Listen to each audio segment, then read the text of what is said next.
دما کو 12000 سال بری پارسگاه مروایی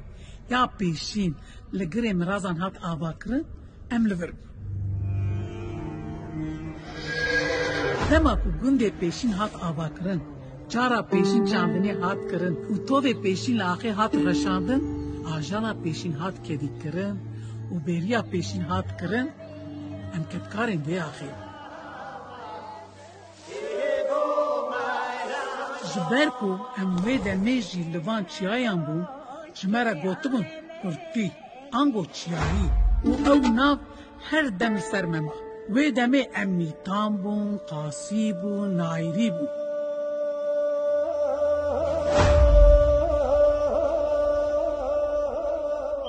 و دما کو 3000 سال بری آسوریان داگر دکرن چاندو گل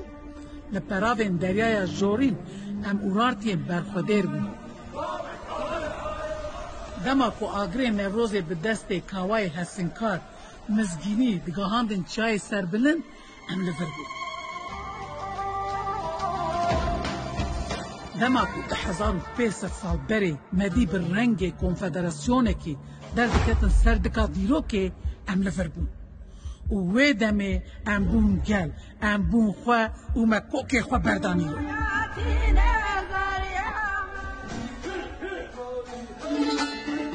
دما کو اول لدو هفدر دکتن قادا دیرو که ام لور بود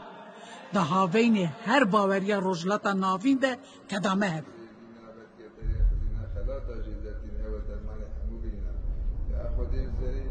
دم دهات ام دیمون کماگنه دم دهات باز دوستکی جچیا داد کت اردنگاری دبو مروانی شدادی حسنی دم دمامه بود وکو قرالکی سومریان 5000 سال بری گوتو بود کرد چیایان بود چیا هیلینا مه بود ام بی چیایان بود خودی هیزو شیان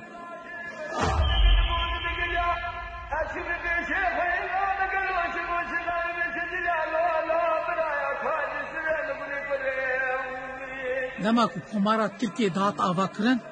لامه 3 دار دهاتن راست کرن لاغریه آگر دباریا گلیه زیلا خوین دهرکی نوا چمان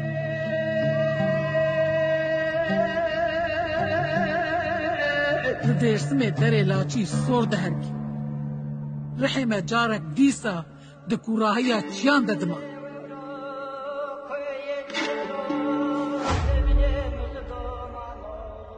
لدجی داگر کری طالان و ظلمه ام لور بون ام لورن و هر دم لور